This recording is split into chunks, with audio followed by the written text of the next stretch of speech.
So for my next voiceover, it'll be the readings that we had for February 14th. So the first reading, we had 3 articles, and so I'll try and reflect on all of them very quickly. One of the quotes I liked was actually from the tweet, the response and thread. Is, so long as you stay within prescribed and accepted boundaries as set out by the school board and parent teachers, step outside that area and you might expect after school reactions. And I also liked, yes, you do. It's a classroom, not your kingdom, and you have no right to teach anything other than the things you were trained in and were hired to do. Go be an anti-woman, anti-science cultist somewhere else. So what our group talked about is addressing heteronormativity through the curriculum is essential in order to challenge the beliefs that are at the core of homophobic sentiments. How can educators deconstruct heteronormativity while respecting their curriculum? Are they afraid of what the administration and parents might think? It's hard to want to cross this line as a first-year teacher, personally, because you're still trying to find your way. You're trying to make a career for yourself, and it's really hard to you want to step outside the box, but I really would be scared to, and I wouldn't want to jeopardize my career either. So I also want to talk about the fact that schools that ignore issues of homophobia tend to unconsciously promote heteronormativity. So how can teachers go against the perceived norm and make changes within their own classroom? How can we do little changes? I think it's important to discuss how a teacher can start off on a smaller scale before looking at a larger scale. For me personally, if I start off with small steps, maybe including books, stories. If you start off at an elementary level, can you include same-sex books? Can you talk about families and talk about how families are not just mom and dad? Maybe families are mom and mom. Maybe family is grandma and grandpa. Maybe family is dad and dad.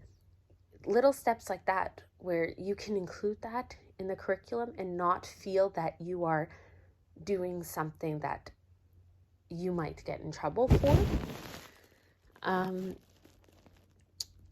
We also talked about how teachers can properly prepare to incorporate LGBTQ education practices that support inclusion in their classrooms. Why do many teachers not do this? In my case, it's fear of stepping out of line, stepping on toes. But it could also be that we don't know how to go about. Maybe, perhaps we can have ideas.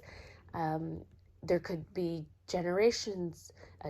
conversations started, and maybe ideas for new teachers and even for experienced teachers, because a lot of times we have to think that experienced teachers, things such as LGBTQ was not talked about years and years ago, and it was very much heteronormativity. So I think even experienced teachers can benefit from the fact that they also need to learn, and they need to unlearn things. And we need to also take into account that reframing us and them, you're always going to be thinking in opposition.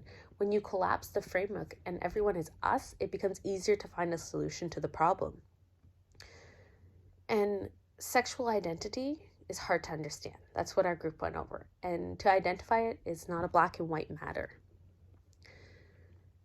You can't just say it's this and this, because it's so much more complex. If you have to announce that you have an open mind, then you probably don't have one. There was so much anger in some of the tweets we talked about. And as I said, many prefer to keep quiet because they're afraid of stepping out of line. And what is the right for what gets to get taught within the curriculum? Could the curriculum be updated? Is that something we could go about? But would that take years? And I think an important thing we also talked about was the separation between the house and school. What is the role of the household and what is the role of the teacher? yes, we want to make change, but we don't want to get in trouble with the board of the parents. And I think it's, as I said earlier, we're asking parents and some teachers to do years of unlearning and become open. And that might take a while. And is that my role to impose something on them? I think this topic really made me think a lot. And you have to take that some families come from very conservative backgrounds. And what is my role as a teacher to deal with that? You might have some more open parents, but you might have more conservative parents. And we also talked about sometimes we don't have the energy to do it because we know it's going to cause a problem. So it's not that we don't care, it's just we can foresee the problems that lay ahead. So how do we deal with this?